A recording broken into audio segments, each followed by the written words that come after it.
भाई हंसना हंसाना अच्छी बात है, लेकिन अगर कोई आपके चेहरे पर हंस दे तो कैसा लगेगा? और वो भी तब जब हंसी के नाम पर आपकी बेइज्जती की जा रही हो। अब देखो, द कपिल शर्मा शो को लोग बहुत पसंद करते थे, लेकिन अब सवाल उठने लगे हैं, ये शो वाकई कॉमेडी है या बस किसी की बेइज्जती करने का नया तरीका?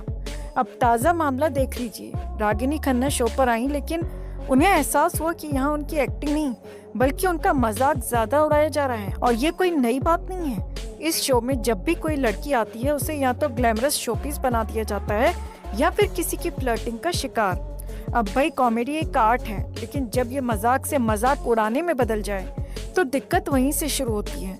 कपिल शर्मा के शो में कई बार ऐसा हो चुका है जब उन्होंने कॉमेडी के नाम पर शर्म की सारी हदें पार कर दी हैं। कई बार उनके जोक्स इतने डबल मीनिंग हो जाते हैं कि समझ नहीं आता हम हंसे या शर्म से पानी पानी हो जाए। कई बार उनके कमेंट्स लड़कियों के लिए इतने आपत्तिजनक हो जाते हैं कि खुद गेस्ट को समझ नहीं आता कि वो वहाँ सम्मान लेने आए थे या इंसल्ट करवाने। और कई बार तो वो खुद अपने को स्टार्स की इतनी बेइज्जती कर देते हैं कि उन्हें शो छोड़कर जाना पड़ता है। अली असगर और सुनील ग्रोवर तो आपको याद ही होंगे। भाई एक हद होती है, कॉमेडी और इंसल्ट में फर्क होता है। अगर आपने ध्यान दिया हो तो इस शो का एक फिक्स्ड पैटर्न है। कोई भी लड़की आएगी तो कपिल उसकी ब्यूटी पर फोकस करेंगे, लेकिन टैलेंट पर नहीं। कोई भी मोटा आदमी आएगा तो उसका वजन ही जोक का टॉपिक बन जाएगा। कोई भी बुजुर्ग आएगा तो उस पर ओल्ड एज जोक्स मारे जाएंगे। और अगर कोई एक्टर या सेलिब्रिटी आ जाए तो उसकी पर्सनल लाइफ की ऐसी खिंचाई करेंगे कि बेचारा शर्मिंदा हो जाए। अब आप खुद सोचो, क्या ये सही है? कपिल शर्मा कभी लोगों के फेवरेट हुआ करते थे, लेकिन अब लोग सवाल करने लगे हैं, क्या कपिल शर्मा अब भी उतने ही मजेदार हैं या फिर उनकी कॉमेडी का लेवल गिर चुका है? क्योंकि भाई जो मजाक आपको हंसाने के बजाय शर्मिंदा कर दे वो कॉमेडी नहीं, तंज होता है। अब ये तो आप बताइए, क्या आपको अभी भी कपिल शर्मा का शो पसंद आता है या फिर आपको भी लगता है कि अब कपिल को अपनी हंसी की हदें पहचाननी चाहिए? अगर आपको भी लगता है कि कपिल को अब अपनी कॉमेडी को सुधारने की ज़रूरत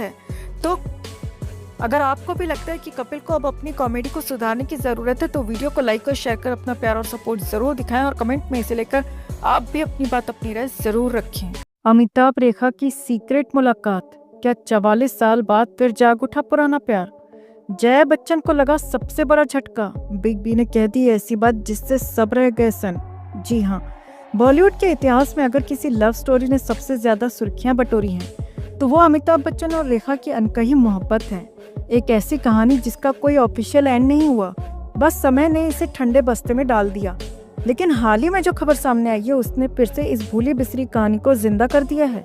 जी हाँ, कहानी फिर से वहीं लौट रही है जहाँ से सिलसिला शुरू हुआ था। रेखा और अमिताभ की मुलाकात का सच आया सामने। जी हाँ, कई दशकों से दूर रहने के बावजूद बॉलीवुड के गलियारों में फुसफुसाहट है कि अमिताभ और रेखा ने हाल ही में एक प्राइवेट क्लब में मुलाकात की और ये कोई आम मुलाकात नहीं थी।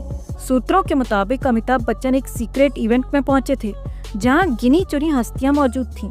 लेकिन सबको चौंका देने वाली बात ये थी कि कुछ ही देर बाद रेखा भी उसी जगह पहुंच गईं।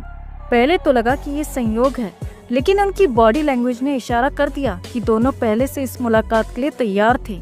अमिताभ और रेखा के बीच क्या हुई बात? दरअसल प्रत्यक्षदर्शियों का कहना है कि दोनों ने एक कोने में बैठकर करीब 1.5 घंटे तक बातचीत की। इस दौरान अमिताभ काफी गंभीर और भावुक नजर आ रहे थे। ऐसा लग रहा था मानो वो कोई बड़ी बात कहना चाहते थे लेकिन झिझक रहे थे। इसी बीच अमिताभ बच्चन ने गहरी सांस लेते हुए कहा, जिंदगी कभी कभी ऐसे मोड़ पर ले आती है जहां हमें समझ नहीं आता कि सही क्या है और गलत क्या। इस पर रेखा मुस्कुरा दी और बोली, कुछ रिश्ते कभी खत्म नहीं होते, बस वक्त उनका इम्तिहान लेता रहता है। रेखा की इस बात पर अमिताभ एक पल के लिए चुप हो गए। ऐसा लग रहा था मानो उनकी आंखों में बीते दिनों की पूरी कहानी चल रही हो। अब सोचिए, जब यह खबर जया बच्चन के कानों तक पहुंची तो क्या हुआ होगा? सूत्रों की माने तो जब जया को इस सीक्रेट मीटिंग के बारे में पता चला तो उन्होंने घर में जमकर हंगामा किया।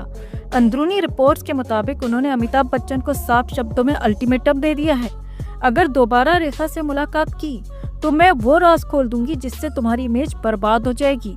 तो आखिर कौन सा राज है जो जया बच्चन अब तक अपने सीने में दबाए बैठी हैं?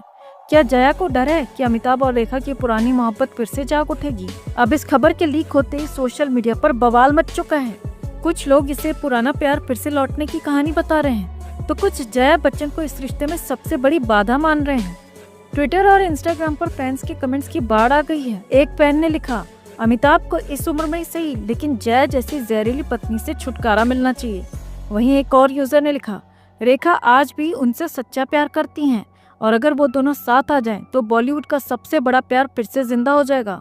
वहीं एक और फैन लिखते हैं, अगर आज भी अमिताभ रेखा शादी कर लें तो उनकी जोड़ी सुपरहिट होगी।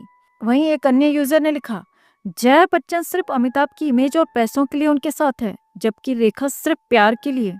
तो अब सबसे बड़ा सवाल यही है, क्या अमिताभ बच्चन का दिल आज भी रेखा के लिए धड़कता है? क्या जया बच्चन अपने गुस्से से इस कहानी का हमेशा के लिए अंत कर देंगी? क्या बॉलीवुड के इतिहास में सबसे बड़ा ट्विस्ट आने वाला है? अब ये कहानी किस मोड़ पर जाएगी, ये देखना दिलचस्प होगा। आपका क्या कहना है? क्या अमिताभ और रेखा को फिर से साथ आना चाहिए? क्या जया बच्चन सही कर रही हैं? आप क्या कहते हैं? कमेंट में से लेकर आप भी अपनी बात, अपनी राय जरूर रखें और वीडियो को ज्यादा से ज्यादा लाइक और शेयर कर अपना प्यार और सपोर्ट भी जरूर दिखाएं। ईयर 1980 ऋषि कपूर और नीतू सिंह की शादी का दिन। बॉलीवुड का हर बड़ा सितारा मौजूद था, लेकिन उस शादी के एक पल ने सबको हिला दिया और वो पल जुड़ा था रेखा और जया बच्चन के बीच। ऋषि नीतू की शादी में सब कुछ परफेक्ट था, लेकिन फिर आई रेखा और भाई साहब एंट्री ऐसी कि शादी का मंडप छूट गया और गॉसिप के पटाखे फूट गए। लाल साड़ी, गहरी काली आंखें, माथे पर लाल बिंदी और सबसे बड़ा झटका, मांग में सिंदूर। अब मानिए या ना माने, रेखा का सिंदूर देख पूरे बॉलीवुड की नजरें उन पर टिक गईं। लेकिन असली मजा तब आया जब कैमरे जया बच्चन की तरफ घूमे। हाँ जी, वही जया बच्चन जो उस वक्त अमिताभ की लीगल वाइफ थी और मम्मी जी वाले मोड में हर किसी पर नजर रख रही थी। जया बच्चन ने पहले तो अपने इमोशंस को कंट्रोल किया, अंदर ही अंदर उबलती रही, लेकिन जब रेखा ने अमिताभ की तरफ देखा और अमिताभ ने रेखा की तरफ, तो जया का ड्रामा क्वीन अवतार ऑन हो गया। सज धज के आई, मांग सिंदूर से भर आई और मेरी गृहस्थी उजाड़ने आई। आखिरकार जया बच्चन सबके सामने फपक फपक कर रो पड़ी।